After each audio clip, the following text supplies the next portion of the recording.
तो हम पढ़ रहे थे नर्व सिस्टम की डिजीज। आज हम पढ़ेंगे head injury. Head injury skull का ट्रॉमा होता है जिसके फलस्वरूप ब्रेन का माइल्ड से एक्सटेंसिव डैमेज क्षति हो जाता है। डैमेज के कारण सेरेब्रल ब्लीडिंग, आईसीपी का बढ़ना, इन्फेक्शन तथा सीजर्स हो सकता है। टाइप ऑफ हेड इंजरीज, पहला है सेरेब्रल कंज्यूशन। यह ट्रॉमेटिक ब्रेन इंजरी का एक प्रकार है जो हेड को एक बम्प, ब्लो या जोल्ट लगने से अथवा बॉडी की एक टक्कर जिससे स्कल के अंदर हेड व ब्लड ब्रेन तेजी के आगे व पीछे होता है से होने से होता है।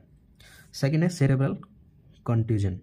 यह ब्रेन टिश्यू की एक ब्रूजिंग टाइप इंजरी होती है जो प्राय हेड को एक डायरेक्ट स्ट्रॉन्ग ब्लो लगने से होती है। थर्ड है epidural hematoma. Haematoma between dura and skull सबसे गंभीर प्रकार का हीमेटोमा होता है क्योंकि इसमें ब्लीडिंग एट्रियल रप्चर जैसे मेनिंगल आर्टरी के कारण होता है। फोर्थ टाइप है subdural haematoma. Haematoma between dura and arachnoid. It slowly form caused by venous bleeding. Fifth number है subarachnoid haemorrhage bleeding into subarachnoid space. It occur due to rupture of central aneurysm due to head trauma और spontaneously. अब ये देखेंगे इसके clinical manifestation. Head injury के clinical manifestation सामान्य ICP बढ़ने के कारण दिखाई देती है। जैसे आईसीपी ब्रेन के सीएसएफ कंपार्टमेंट में पाया जाने वाला हाइड्रोस्टैटिक फोर्स होता है। आईसीपी को वेंट्रिकल, सबअरेक्नोइड स्पेस, एपिड्यूरल स्पेस अथवा ब्रेन के पैरेन्काइमल टिश्यू में मापा जा सकता है। इसे एक प्रेशर ट्रांसड्यूरल का प्रयोग करके मापा जा सकता है। नॉर्मल आईसीपी की रेंज 0 से 15 mm of H G, average 12 mm of H G होती है। इन्फेंट में bulging fontanelle, bulging fontanelle first sign and increase head circumference, wide suture, dilated scalp vein, high pitch crisis. Child and adult में early sign होते हैं headache, nausea, vomiting and vertigo. Pupillary response कम होना, यह reflex third cranial nerve द्वारा mediate होता है। Sun sitting eyes, इरिसिस नीचे की तरफ चलने वाला जैसे क्षितिज के नीचे सूर्य डूब जाता है। Sun setting. Decrease LOC level of consciousness.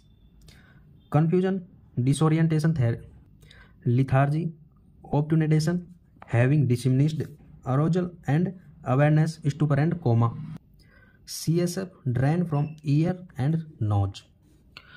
CSF को राइट स्टेराइल बैकग्राउंड जैसे एक गोज पैड पर रखने पर कंसंट्रिक रिंग हेलो साइन बनने पर सीएसएफ को अन्य फ्लूइड से डिफ्रेंशिएट करें। CSF also test positive for glucose. Late sign है इसमें loss of consciousness. Chewing treads. Systolic BP का बढ़ना, कई बार सिस्टोलिक बीपी के बढ़ने व डायस्टोलिक बीपी कम होने से पल्स प्रेशर भी बढ़ जाता है। ब्रेडिकार्डिया तथा irregular respiration. Decorticate posture. Cerebral cortex के डिस्फंक्शन के कारण आर्म का चेस्ट पर रिजिड फ्लेक्शन, क्लोज फिस्टस तथा लेग्स का एक्सटेंशन होना। डिसेरिब्रेट पोस्चर। मिड ब्रेन के डिस्फंक्शन के कारण आर्म तथा लेग का रिजिड एक्सटेंशन व प्रोनेशन होना तथा प्यूपिल का फ्लिक्स्ड व डायलेट होना। अब देखेंगे इसके मैनेजमेंट। जुगुलर वेन कंप्रेशन व वेनस ड्रेनेज में डिस्टर्बेंस को अवॉइड करने के लिए हेड को मिड लाइन में रखें। जुगुलर वेन कंप्रेशन को रोकने के लिए साइड से साइड ट्रम को अवॉइड करें। नेजल सक्शन को अवॉइड करें क्योंकि ब्रेन फ्रैक्शन द्वारा सक्शन कैथेटर ब्रेन में एंटर हो सकता है जो ब्रेन टिश्यू में सेकेंडरी इन्फेक्शन कर सकता है। यदि ग्लोकोमा स्केल 8 या इससे कम हो तो आईसीपी को मॉनिटर करें। बेड का हेड 30 से 30 डिग्री से 60 डिग्री एलिवेट करें। नेक व हिप के फ्लेक्शन को तथा ट्रेंडलेनबर्ग पोजीशन को अवॉइड करें। शिवरिंग को रोकें क्योंकि शिवरिंग से आईसीपी बढ़ सकता है। फ्लूइड इंटेक को 1200 ml पर डे तक लिमिट करें। सेरेब्रल एडिमा को कम करने के लिए कोर्टिकोस्टेरॉइड तथा मैनिटोल 25% को एडमिनिस्टर करें।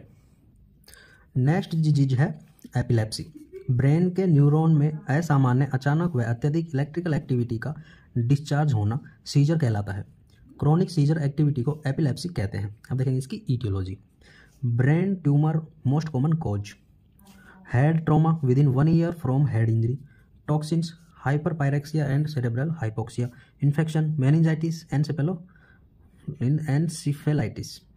Breath injury, inborn error of metabolism, idiopathy, first attack of epilepsy before 20 year of life, congenital defect of CNS, most common cause of epilepsy in to children. अब देखेंगे इसके type of epilepsy, two major group of scissor.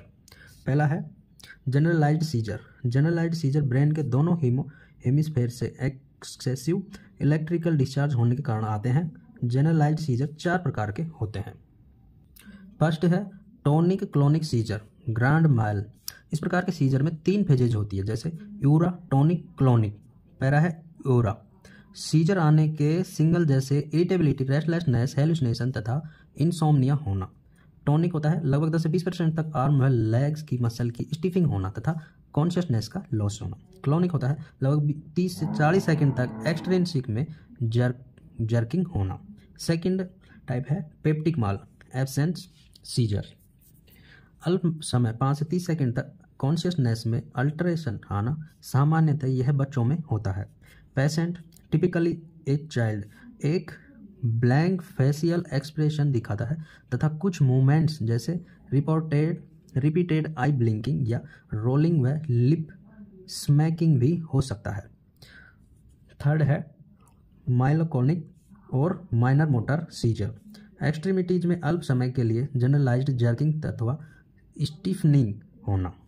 Fourth है atonic और akinetic drop attack seizure, a sudden momentary loss of muscle tone, victim में fall. और epilepsy का second type है partial major focal epilepsy. Partial seizure में है यह scissor brain के कॉर्टेक्स के एक पार्ट में फोकल या लोकल डिस्चार्ज होने से प्रारंभ होते हैं।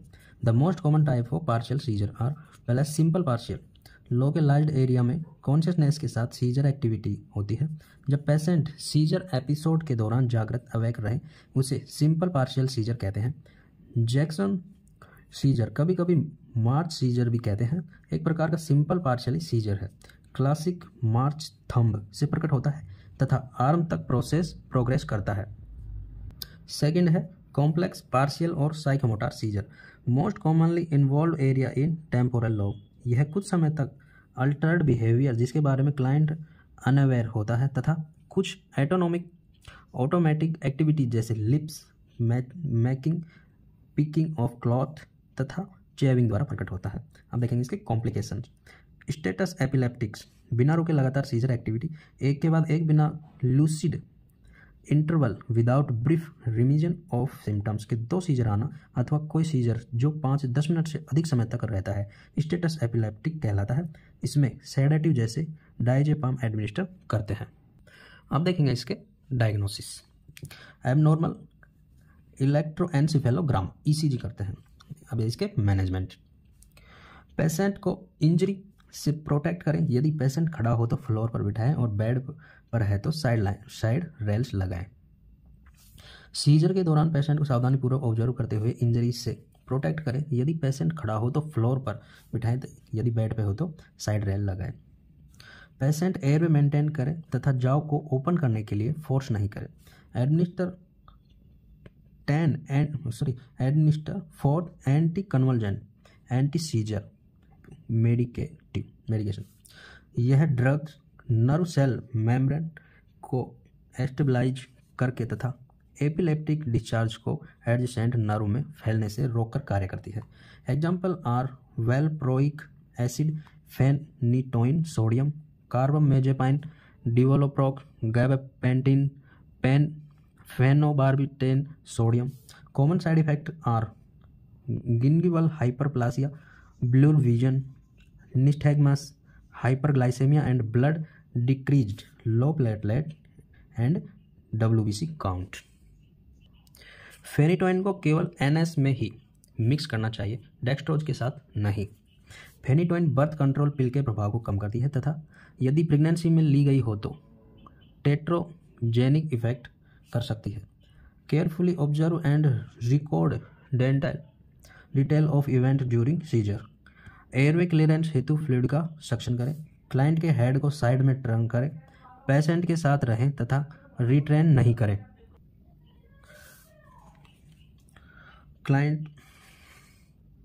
क्लाइंट के हेड को साइड में टर्न करें, पेशेंट के साथ रहें तथा स्ट्रेन नहीं करें, एपिलेप्टिक फोकस को रिमूव करने हेतु कभी कभी सर्जरी भी करते हैं, रिसेंट ट्रेड कपड़ों को ढीला करें। नेक्स्ट डिजीज पढ़ेंगे हम एनसिफेलाइटिस। एनसिफेलाइटिस में देखेंगे ब्रेन में वाइट तथा grey matter brain parenchymal tissue का इन्फेक्शन होना एनसिफेलाइटिस कहलाता है। मुख्यतः सेरिबेलम, सेरिब्रम, ब्रेन स्टिम तथा सेरिबेलम प्रभावित होता है। अब देखेंगे इसकी ईटियोलॉजी।